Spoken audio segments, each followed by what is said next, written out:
O que você faria se você fosse dar uma encostadinha na parede pra descansar e acidentalmente atravessasse a parede e entrasse em uma dimensão desconhecida, com muitas salas sem nexo e totalmente esquisitas? Você teria o senso de sobrevivência de uma gazela e continuaria a andar por lá, ou você cairia em si e saia correndo daquilo por onde você entrou? Bom, gente, nossos protagonistas tiveram o senso de sobrevivência de uma gazela. E é por isso que a gente tem esse filme, Backrooms, que eu assisti esses dias. E eu vim aqui explicar pra vocês a história completa, então vai ter spoilers. Vou explicar umas coisinhas a mais e também dar minha opinião. Antes de mais nada, se inscreve aqui. Gente, a gente tá quase com 200. Interage aqui porque eu gosto demais quando tem comentário. E me segue nas outras redes sociais também. Gente, vou ficar enrolada assim porque tá frio. Bom, o filme começa num estilo found footage com uma fita VHS de um cara nas backrooms. Aparentemente ele é um cientista e ele tá fugindo de uma criatura até que a criatura pega ele. E a gente vê que outros cientistas estão vendo essa fita. Aí a cena corta e a gente vê o Clark na consulta dele com a psiquiatra dele,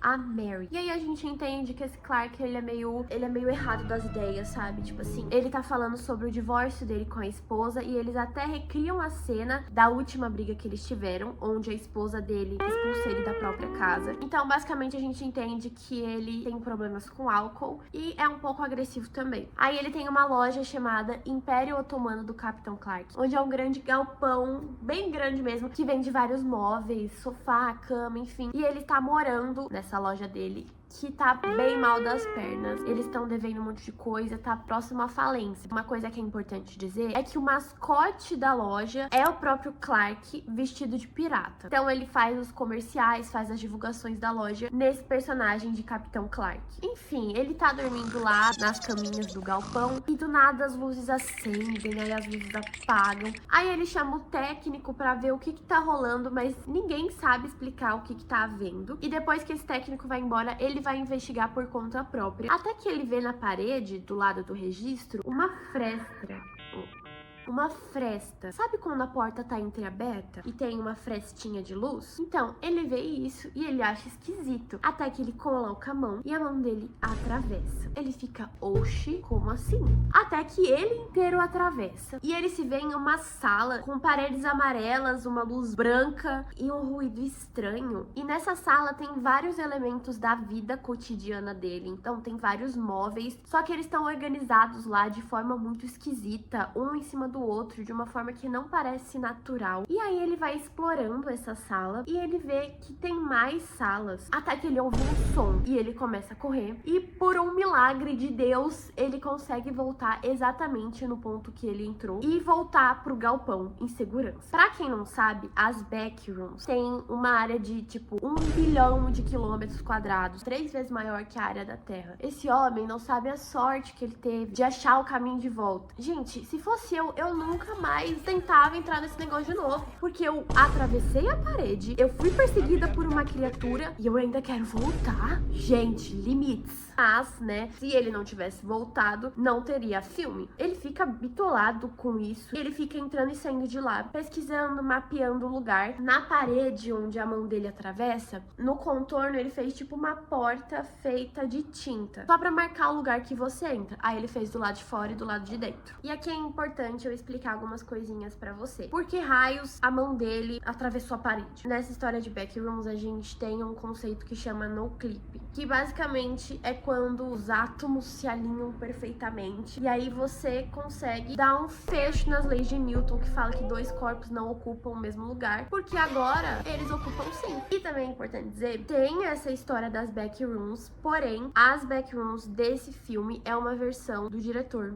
que eu esqueci o nome, mas que ele tem 20 anos, vocês acreditam? Então ele pegou a história das backrooms quando ele tinha tipo uns 16 anos, ele fez a própria série dele das backrooms, então tem alguns elementos diferentes da história original. O filme não se preocupa em mostrar a passagem de tempo certinho, mas dá pra perceber que um certo tempo passou porque o Clark realmente fez muitas pesquisas sobre a backroom e ele volta lá na psiquiatra dele e fala assim, Mary, eu entrei numa dimensão, eu tô sem bebê faz um tempo e eu entrei numa dimensão, tipo assim, eu não consigo te explicar. É tipo você explicar o que é um cachorro pra uma pessoa que nunca viu um cachorro e pedir pra ela desenhar, sabe? Não dá pra eu explicar. E a Mary fica tipo assim, faz tempo, né, que você tá sem bebê. Ela dá a entender que ele tá tendo umas alucinações, assim. E ele fica muito bravo e fala assim, ah é? Eu vou provar pra você, queridinha. Você vai ver que eu tô falando a verdade. E a gente tem algumas cenas da Mary. E, gente, a história dela não é explicada. Essa cena... Ai, que medo! Essas cenas dela a gente tem ao longo do filme, mas eu já vou contar todas as cenas que aparecem dela aqui, que eu acho que é melhor. A Mary, ela tá passando por certos problemas e o filme mostra que ela tem vários traumas de infância, mas isso nunca é explicado. Ela morava com a mãe dela e as janelas eram todas cobertas com jornais. Ela tenta rasgar o jornal assim pra dar uma espiadinha lá fora e a mãe dela aparece falando não, não, não, eu não vou te deixar sair daqui, não sei o quê. Aí ela também fala que eles estão ouvindo a gente, eles estão observando nós da Silva. A gente não consegue entender se ela já entrou nas backrooms e enlouqueceu ou, sei lá, ela só tá doida mesmo. Também tem outra cena onde parece que ela é levada pra uma internação psiquiátrica. Voltando pro Clark, ele vai atrás da funcionária dele, a Kate, que tá com o namorado dela, o Bob, e os três vão investigar as backrooms. Ele fala assim, galera, preciso de vocês pra fazer uma pesquisa aqui, vem aqui pro galpão. E aí, né, eles entram nas backrooms e a Kate tá morrendo de medo o tempo todo. Aí o que o Clark quer investigar? Uma sala que tem um buraco no meio dela e embaixo tem outro cômodo. E ele quer saber o que é esse cômodo, só que o buraco é muito fundo. Então, ele pega o Bob, que trouxe uma câmera e tá gravando tudo pra também ele mostrar pra Mary depois. Ele amarra o Bob numa corda, né? Porque não pode ser ele, né? Fala assim, ó, Bob, já que você tá com a câmera, eu vou te amarrar nessa cordinha aqui. Você vai lá, vê o que tem na sala e volta. Aí o Bob desce lá e é uma sala muito esquisita, gente. Tá cheia de roupa empilhada, tem umas manchas, tem um zumbido muito esquisito e ela é toda escura. Até que o Bob vê uma luz. Ele vai ver o que é essa luz. Até que uma criatura se levanta e corre atrás dele. Ele grita, gente, me puxa, me puxa, me puxa. E eles conseguem puxar o Bob. Só que a criatura começa a puxar a corda. E eles não estão conseguindo soltar a corda do Bob, porque tava amarrada nele com um nó. A criatura puxa lá o Bob e eles estão tentando segurar, só que ela é tão forte que todo mundo cai junto pro buraco. Aí tudo que a gente vê, né, uma poça e ele sendo arrastado assim. E é isso, né? A Kate fica doida, ela sai correndo e o Clark sai por outra direção e eles se separam. E nisso o Clark pegou a câmera e ele tá andando com a câmera. Toda essa cena que a gente tá vendo é pela visão da câmera, o que deixa tudo mais bizarro, assim. Até que uma hora ele ouve a voz da Kate chamando ele deixa a câmera numa mesinha, assim, que ele encontra e vai procurar onde que ela tá. Só que aí a câmera é levantada por uma criatura muito alta, só que a gente não vê o que é. E corta pra Mary indo ver o que aconteceu com o Clark, porque pelo jeito passou muito tempo e ela tá sem notícias dele. E a última vez que eles se falaram, ele contou essa loucura de que tem uma dimensão no galpão dele e nunca mais deu notícia. Então ela vai lá na loja dele investigar o que tá acontecendo. Ela chega lá onde a porta tá delimitada, né, a porta entre aspas, e ela passa pela parede. Só que ela, gente, se o Clark já não tem um senso de sobrevivência muito legal, ela tem um senso de sobrevivência negativo.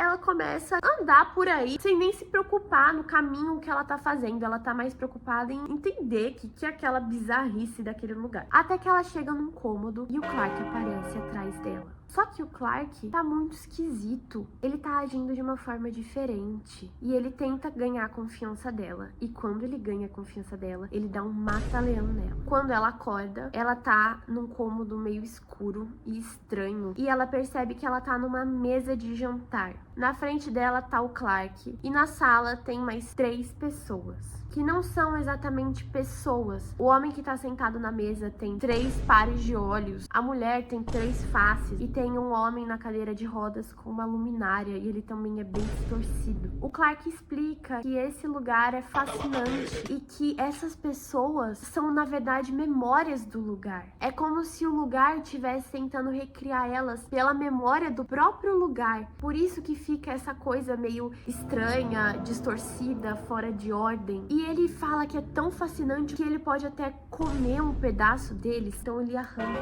um pedaço, né, da barriga do moço e dá pra ela comer. É como se fosse um algodão, parece que é feito de algodão, mas ao mesmo tempo não, porque é meio pegajoso, um negócio nojento. Ah, detalhe, ela tá amarrada na cadeira. Ela tá completamente chocada, até que o Clark levanta e abre a geladeira. Quando ele abre a geladeira, a cabeça da Kate tá lá. E aí, lembra que no começo do filme, a Mary e o Clark recriaram a última briga que ele teve com a esposa? Ele quer recriar essa briga de novo. Só que pra deixar um pouco mais realista, levando em conta que a esposa dele era ruiva, e uma das pessoas, entre aspas, que estão com eles na mesa é ruiva, ele arranca o cabeludo dessa pessoa e coloca nela. Eles recriam essa cena, ela fala um monte pra ele, ela esculacha ele, até que eles ouvem passos. E essas pessoas que estão na sala começam a se desesperar e gritar e bater nas paredes tentando sair. E o que entra na sala é a versão pirata do Clark, gigante e com vida própria. O Clark tenta falar com essa criatura e pelo jeito é a mesma criatura que pegou a câmera dele anteriormente. Ele tenta interagir com a criatura e falar com ela, o que dá a entender que ele tinha um certo tipo de relação com o Clark pirata, até que a criatura pega ele,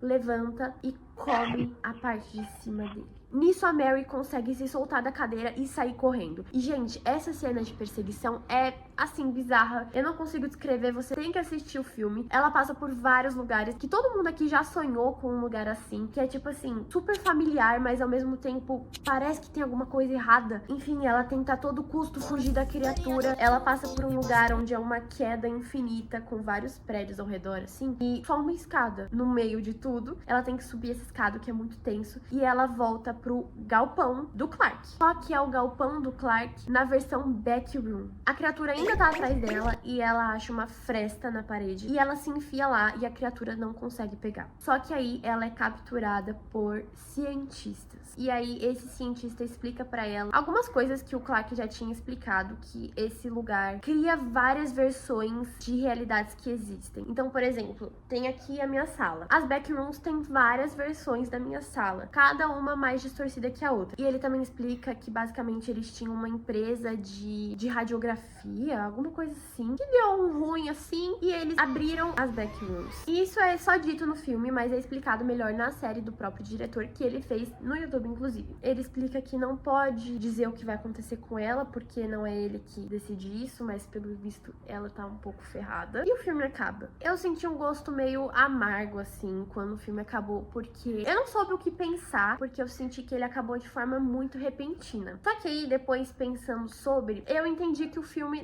não tá aqui pra explicar o que são as backrooms, nem pra explicar a história dos personagens e o que aconteceu com eles lá. Ele é como um recorte da vida de alguém que entrou nas backrooms. Você já pega o bonde andando e é isso. Não tem uma origem, um meio e um final. O filme realmente é muito bem feito e eu fiquei surpresa porque ele consegue passar aquela vibe que, tipo, eu já estive nesse lugar, eu já sonhei com esse lugar, só que tem alguma coisa estranha. As cenas são muito bem feitas e é bizarro, gente, que esse diretor tem 20 anos. O que vocês acharam? Vocês gostaram? O que vocês acharam do final, hein? Conta pra mim aí nos comentários. E é isso. Beijo.